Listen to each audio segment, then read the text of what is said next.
Hello दोस्तों, मैं हूं कमलेश। हम कक्षा 10वीं की विज्ञान पढ़ रहे हैं, जिसमें हमने एनसीईआरटी के अध्याय 1 रासायनिक अभिक्रियाएं और समीकरण के कुछ अभ्यास के प्रश्न पिछले वीडियो में हल किया। आइए हम आगे के प्रश्न इस वीडियो में हल करते हैं। हमारे पास क्वेश्चन दिया हुआ है कि ऊष्माक्षेपी एवं ऊष्माशोषी अभिक्रिया का क्या अर्थ है, उदाहरण दीजिए। ऊष्माक्षेपी अभिक्रिया को हम इंग्लिश में एक्सोथर्मिक रिएक्शन कहते हैं और ऊष्माशोषी को एंडोथर्मिक रिएक्शन कहते हैं। चलिए देखते हैं इसकी क्या परिभाषा है। वे अभिक्रियाएं जिनमें उत्पादों के बनाने पर ऊष्मा मुक्त होती है, ऊष्माक्षेपी अभिक्रियाएं कहलाती है। अर्थात जब उत्पाद बनता है तब ऊष्मा मुक्त होती है या बाहर निकलती है, तब ऐसी अभिक्रियाएं ऊष्माक्षेपी अभिक्रियाएं कहलाती हैं। देखिए उदाहरण लिखा हुआ है इसका यहाँ पर कि कार्बन और ऑक्सीजन दोनों अभिक्रिया करके कार्बन डाइऑक्साइड बना रहे हैं और ऊष्मा जो है वो बाहर निकल रही है। उसी तरह से दूसरा उदाहरण देखते हैं हम कि C6H12O6, इसे हम ग्लूकोज कहते हैं। ये दो भागों में टूटकर कार्बन डाइऑक्साइड और जल बना रहा है। साथ में यहाँ पर हीट जो है, ऊष्मा जो है वो बाहर निकल रही है। इसलिए ये दोनों जो उदाहरण हैं यह ऊष्माक्षेपी अभिक्रिया के उदाहरण होंगे। इन दोनों में ऊष्मा बाहर निकल रही है। अब दूसरी परिभाषा देख लेते हैं कि ऊष्माशोषी अभिक्रिया किसे कहते हैं। वे अभिक्रियाएं जिनमें उत्पादों के बनाने पर ऊष्मा अवशोषित होती है, ऊष्माशोषी अभिक्रिया कहलाती है।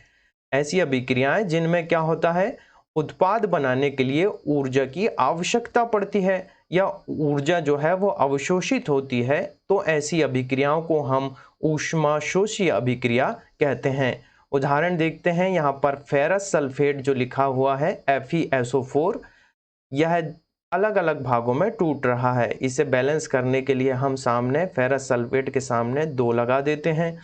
देखिए फेरस सल्फेट जो है Fe2O3 और SO2 और SO3 इस तरह से 3 भागों में टूट रहा है। तो इसमें उत्पाद बनाने के लिए हमें ऊर्जा की आवश्यकता पड़ रही है।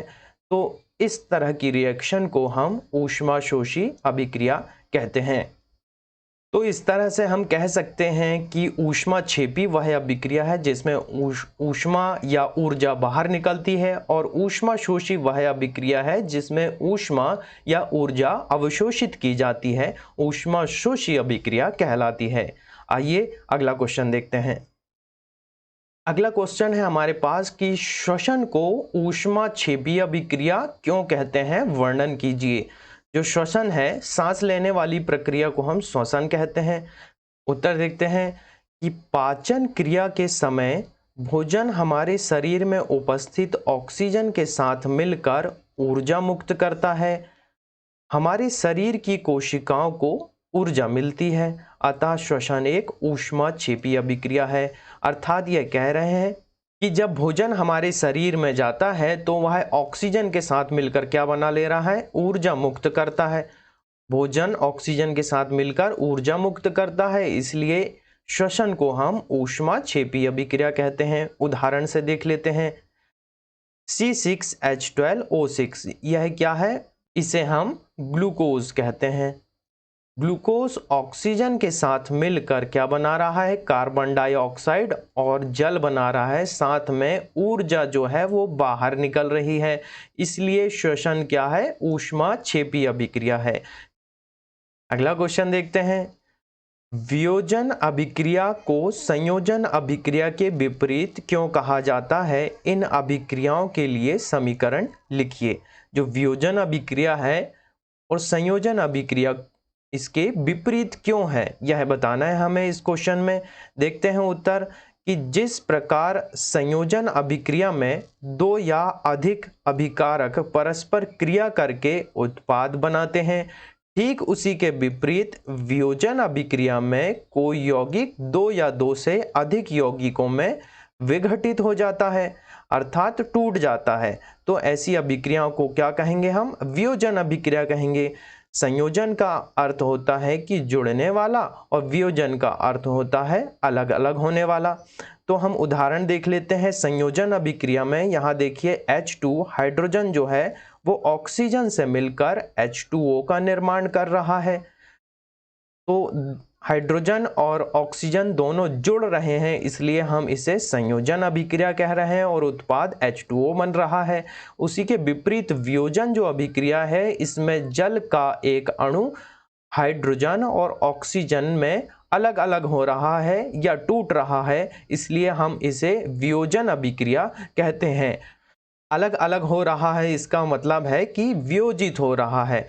दो अलग भागों में वियोजित होना वियोजन अभिक्रिया और दो अभिकारकों का आपस में जुड़ना संयोजन अभिक्रिया कहलाता है। आइए अगला क्वेश्चन देखते हैं। अब हमारे पास कुछ महत्वपूर्ण प्रश्न उत्तर आ गए हैं जिसे हमें सॉल्व करना है। पहला प्रश्न देखते हैं कि CaO का सामान्य नाम क्या है। देखिए, इसका सामान्य नाम है चूना पत्थर और इसका रासायनिक नाम क्या होता है? Calcium oxide. Calcium oxide. Calcium oxide को हम चूना पत्थर कहते हैं। दूसरा क्वेश्चन देखते हैं कि सोडियम हाइड्रोजन कार्बोनेट एंटासिड का एक मुख्य संगठन क्यों होता है? सोडियम हाइड्रोजन कार्बोनेट को हम NaHCO3 के रूप में रासायनिक समीकरण के रूप में लिखते हैं। इसे हम खाने का सोडा भी कहते हैं। उत्तर देख लेते हैं। क्योंकि सोडियम हाइड्रोजन कार्बोनेट एक क्षारीय पदार्थ है, यह एसिड को उदासीन कर देता है। जो एसिड को उदासीन कर देता है वह क्या कहलाता है? क्षारीय पदार्थ कहलाता है। इसलिए NaHCO3 भी क्या है? एक प्रकार का एंटा एसिड है जो एसिड को उदासीन कर देता है। अगला क्वेश्चन देखते हैं। रासायनिक अभिक्रिया में अभिकारक और उत्पादों को किन किन भौतिक अवस्थाओं में दर्शाया जाता है? जो अभिकारक हैं और उत्पाद हैं उनकी कौन कौन सी अवस्थाएं होती हैं, हमें यह बताना है। तो उत्तर देख लेते हैं। ठोस अवस्था S, द्रव अवस्था L, गैस अवस्था G और जलीय विलयन AQ के रूप में होता है। तो रासायनिक अभिक्रियाओं में उत्पादों और अभिकारकों को हम तीन प्रकार से लिख सकते हैं। कौन कौन से? ठोस अवस्था S के रूप में, द्रव अवस्था L के रूप में, गैस अवस्था G के रूप में और जलीय विलयन AQ। AQ का मतलब होता है एक्वस सॉल्यूशन, इसलिए हम इसे AQ के रूप में लिखते हैं। अगला क्वेश्चन देखते हैं कि क्या होता है जब मैग्नीशियम रिबन को वायु की उपस्थिति में जलाया जाता है? उत्तर है यह सफेद रंग का मैग्नीशियम ऑक्साइड बनाता है। मैग्नीशियम रिबन को वायु की उपस्थिति में जलाने पर क्या होता है? सफेद रंग का मैग्नीशियम ऑक्साइड बनाता है। अगला क्वेश्चन देखते हैं। अगला क्वेश्चन है कि श्वसन को ऊष्माक्षेपी अभिक्रिया क्यों कहते हैं? कारण दीजिए। तो उत्तर देख लेते हैं। श्वसन क्रिया जो हमारी कोशिकाओं में निरंतर होती रहती है, यह एक प्रकार की ऊष्माक्षेपी अभिक्रिया होती है। भोजन से प्राप्त कार्बोहाइड्रेट टूटने के बाद ग्लूकोज में बदल जाता है, जो श्वसन अभिक्रियाओं में ऑक्सीजन के साथ मिलकर हमें ऊर्जा प्रदान करते हैं। चूंकि ऊष्माक्षेपी अभिक्रिया में भी ऊर्जा निकलती है, इसलिए श्वसन को भी ऊष्माक्षेपी अभिक्रिया कहा जाता है।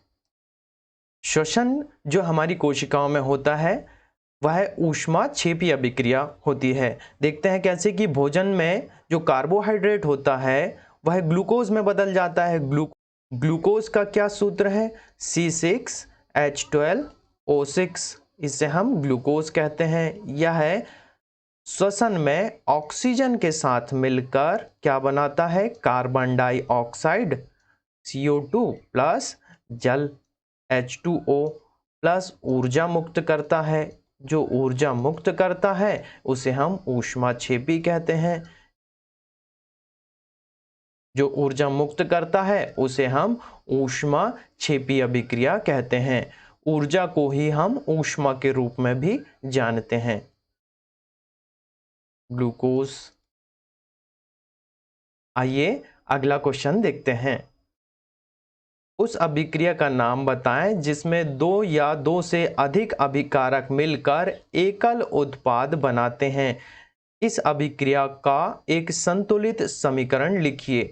जब दो अभिकारक मिलकर कोई एक उत्पाद बनाते हैं तो ऐसी अभिक्रियाओं को हम संयोजन अभिक्रिया कहते हैं। उदाहरण लिखा हुआ है कि यहाँ पर कार्बन और ऑक्सीजन दोनों मिलकर क्या बना रहे हैं, कार्बन डाइऑक्साइड बना रहे हैं। दोनों अभिकारक आपस में मिलकर क्या बना रहे हैं, एक एकल उत्पाद बना रहे हैं CO2 के रूप में, इसलिए इसे हम संयोजन अभिक्रिया कहते हैं। संयोजन अभिक्रिया का विपरीत वियोजन अभिक्रिया होता है। अगला क्वेश्चन देखते हैं कि वसा युक्त अथवा तेलीय खाद्य सामग्री को लंबे समय तक रखने के लिए पैकिंग थैली में कौन सी गैस प्रयोग में लाई जाती है। तो थैली से ऑक्सीजन को हटाकर नाइट्रोजन युक्त किया जाता है। इससे अपचयन की संभावना खत्म हो जाती है और थैली में रखे पदार्थ विकृत गंधित नहीं होते हैं, बहुत लंबे समय तक सुरक्षित बने रहते हैं। तो ऑक्सीजन को हटाकर क्या भरी जाती है, नाइट्रोजन गैस भरी जाती है। अगला क्वेश्चन देखते हैं, वसा युक्त अथवा तेली खाद्य सामग्रियों के उपचयन से उनमें कौन से गुण आ जाते हैं। तो वो क्या हो जाती हैं, अगर अपचयन होगा तो विकृत गंधित हो जाती हैं, अर्थात वो खराब हो सकते हैं और लंबे समय तक ऐसी सामग्रियों को सुरक्षित रखना मुश्किल होता है, इसलिए इनमें नाइट्रोजन गैस भर दी जाती है। अगर आपको हमारी वीडियो पसंद आ रहे हैं तो चैनल को लाइक करें, सब्सक्राइब करें और अपने दोस्तों के साथ शेयर करें। धन्यवाद।